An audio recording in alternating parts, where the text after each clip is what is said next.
Our boy AJ Dybantsa wrecks against Clemson. Let's check out the highlights. Then we'll talk about how AJ's season is going so far up until now. I do have it muted, or NCAA will send me to prison.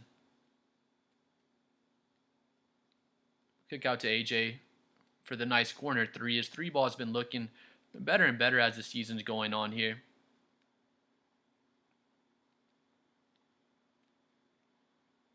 I do love that play. Just one dribble to the right and pulls up in the corner. He can get to most of his offense off of one or two dribbles if you get him in that mid post area. That's my favorite place for him to operate, is in the mid post. AJ comes off. Just a little give and go. See AJ on the replay here. AJ passes. AJ kind of follows through with it. He looks all excited. He's so happy when his teammate finishes that pass for him. Kick out to the open three-point shooter. I feel like AJ can develop his court vision. He can develop a lot of things. He's just a raw prospect, but his court vision and his processing speed could definitely be a bit quicker out there. Run that back. That one's nasty with the and one. Another place he thrives in the fast break. Was a charging foul. We're going to see the replay here. They didn't call it a charging foul, but it obviously was one when you check out the replay. We see defender just posted up. He wasn't lean or anything. AJ just truck sticks his ass, but either way, AJ gets the and one. He finishes strong through the contact, even though it was a charging foul, but AJ did his thing and gets the finish there. Right here. I just love that move from AJ. You can go over either shoulder. That's probably his most effective spot. If you don't double team him and he gets right there at the free throw line, it's just beautiful to watch, honestly. He has such a good mid-post game. Just the pull-up, the Tracy McGrady comparisons have been made, and I can see how he kind of looks like Tracy a bit. Looks just like SGA on that play. I love that play as well. He's so patient. He doesn't get out of control with his dribble. He likes to dribble into his mid-post game. It looks just like Michael Jordan on that play. I'm sorry, but let's run it back. You tell me he doesn't look like Michael Jordan on that fall away. Asks for the clear out. Gets the right side cleared out. And that's just so beautiful. You can see the the Tracy McGrady comparisons. Gets off the spin. Creates so much room, and once he rises up, AJ's like 6'9" with a 7-foot wingspan. You are not getting to that shot. Crosses over the strong and one. And AJ lets him know about it. AJ's a dog, so you always love for your draft prospects to be a dog. AJ's pumped up. It's that three-pointer blocked. Just a strong finish with the left. I have noticed AJ seems more comfortable finishing with his right hand when he is in traffic, even when he's on the left side of the court, or the left side of the hoop rather, but on that one, takes off of his left foot and finishes with his left hand. It's a harder finish than he made it look like. Back to the mid-post torture chamber again. Just a nice little pass down low. I want to say that was Cade right there. One thing with AJ, he's obviously a special player, but his processing speed could be better. One thing, if you pause it right here, Cameron Boozer, I don't know who's going to go number one quite yet, but Cameron Boozer is better, at least right now. He has better processing speed. If you see, the big man's already open. Cade's open down here. So I feel like if this was Cameron Boozer, he would have caught the ball. It'd be a lob up top to the big man right away. But as the play goes on, AJ ends up finding him, so he makes the right play. But Cade was open. He was open for a second there. He could have made that pass a little faster, but that's still something that AJ's working on, is processing the game and his court vision. I'd like Cade as a draft prospect as well. Just another lob up top to Cade again. Just horrible defense. Yeah, just two on the ball. No communication, no switch. And an easy lob up top to Cade. Good pass by AJ though. Just kick out for his three-point shooter. He'll be kind of like not so much just a natural playmaker, but he's going to draw so much scoring gravity. Just like on that play, he's going to get a lot of opportunities for lob passes to his teammates, opportunities for open three balls for his teammates, just like that one. Just again, it's just kind of sad, honestly. Clemson have a decent record, but their defense is really, really poor on these last couple sequences on the pick and rolls.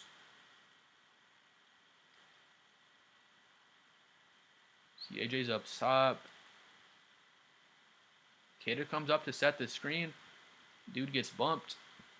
He's already out of the play. He steps up to kind of cut off the AJ's penetration, so everything's all good right here. And then number one should have tagged the roll man, at least to force some rotations and force the ball to move some more. But number one doesn't step up to help out his boys, and it's just another easy lob up top.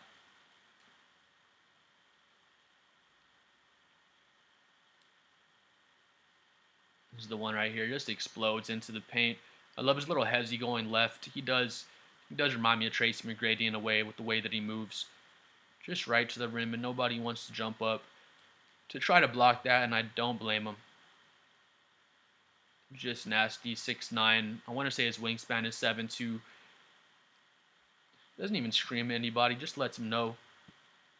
Yeah, amazing highlights for AJ against Clemson. If we get into his stats for that game.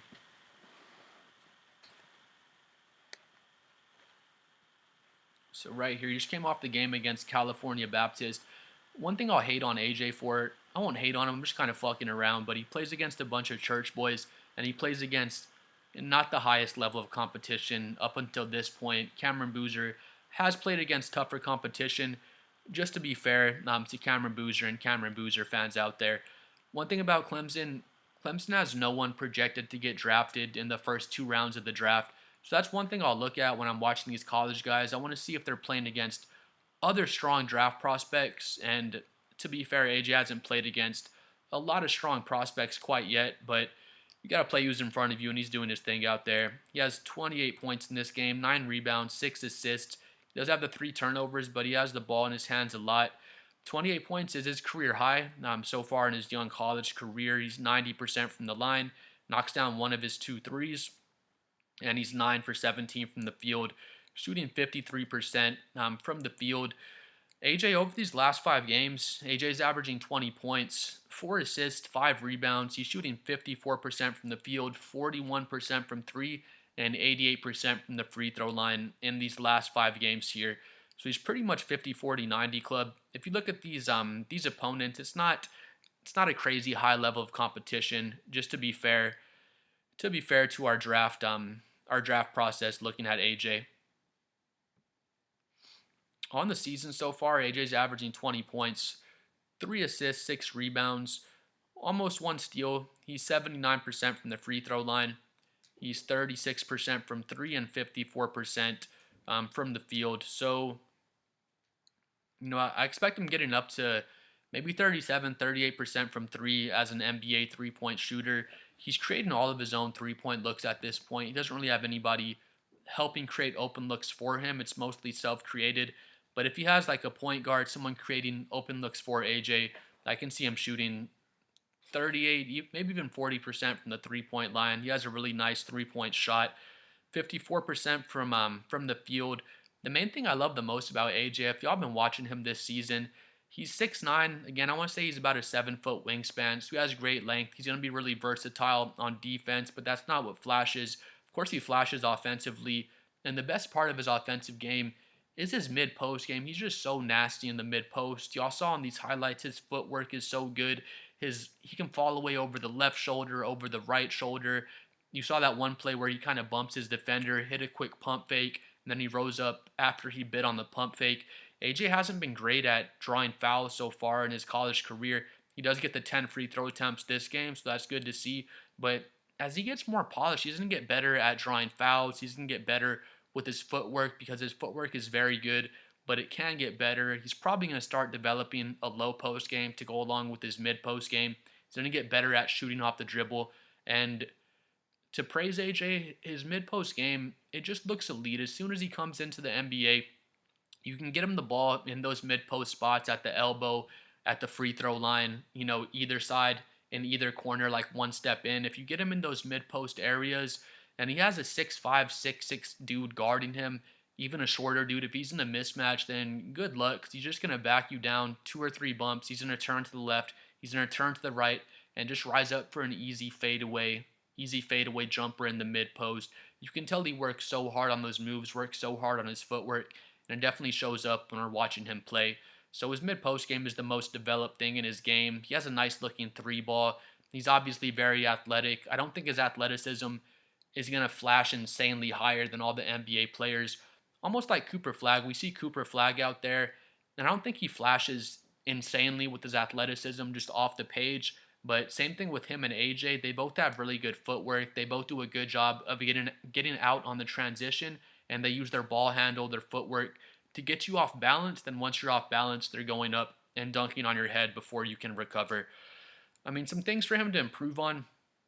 He's the most raw prospect out of everybody. I kind of do like AJ at number one, to be honest. He's not better than Cameron Boozer today. Cameron Boozer's a more polished player. Cameron Boozer's a better rebounder. He's more physical. His footwork is better. I think Cameron Boozer shoots like 37% from three. Cameron Boozer's shot honestly looks better. The form on his shot, I want to say he shoots free throws at a higher percentage. Cameron Boozer's better at pretty much everything except the mid-post game. AJ does have a better mid-post game than Cameron Boozer. And that's kind of the next thing that Cameron Boozer is going to develop, where with AJ Dybantsa, I want to see him develop maybe more of like a low-post game and then just develop himself as a creator on the perimeter off the dribble. He can get better at the pick and roll, the pick and pop. He's just such a raw prospect. He has so many things he can still polish, where you look at Cameron Boozer and so many things are already polished for Cameron Boozer. He's already, the most ready NBA draft prospect from day one. When he comes into the NBA, he'll be ready to go. Where with AJ, it doesn't look like he's far behind Cameron Boozer as far as his production. I think he'll probably be a better defender than Cameron Boozer, just with his frame and with his athleticism. But yeah, man, I mean, he's not far behind Boozer. Darren Peterson looks like he's going to be a great shot creator and an awesome shot maker as well. But personally, I think I like AJ at number one. I think he's my favorite draft prospect, especially after seeing these past few games for him. I just need to see him play against like a really high caliber school. I don't know if he's gonna match up with Cameron Boozer or with Darren Peterson at any time in the season. But once I see him play against a ranked opponent and see him against a higher level of competition, see him up against someone who's considered an elite defender at the college level, then I can judge him even more. But it is young in the season. A lot of these guys aren't playing elite competition until we get later into the college season. But AJ's been so impressive. I think I like him at number one. Again, with that being said, Cameron Boozer and Darren Peterson, I think they are both better than him today. They're more polished players than AJ Dybantsa is today. But projecting out, just projecting their potential, I think AJ has the highest ceiling out of all these guys, and I also think he has the lowest floor. So AJ, I think he's going to be great, to be honest. It might take some time for him to develop, but I like the Tracy McGrady comparisons. He reminds me of SGA on some of those plays in the mid-post with his footwork and with how he moves. And then, I just think his length, his athleticism are just going to make him successful from day one. Y'all saw all the mid-post action he was getting into. Just get him a mismatch, drop him the ball in the mid-post, and he can get himself a high-quality look pretty much every possession in the mid-post. And then once NBA teams start respecting that, they're going to start sending the double teams, and then he's going to start having to work on his court vision, his passing, the way he processes the game, because he can definitely get better at those things. And he can get better at pretty much everything in his game, to be honest. And that's why it's so crazy to see him producing like this, to see him not looking like he's far behind Cameron Boozer, but Cameron Boozer looks so much more polished than AJ. So just imagine once AJ starts polishing off some of those things with NBA trainers, he's just going to be a scary draft prospect. But Boozer, Peterson, AJ, you can't go wrong with any of those guys. I don't think any one of those guys is way ahead of the other guy. It just depends on how they develop at the NBA level. But like and subscribe. I'm trying to hit 7 million subscribers. Comment below what you think about AJ, what you think about the draft class, and we'll see y'all next time. Peace.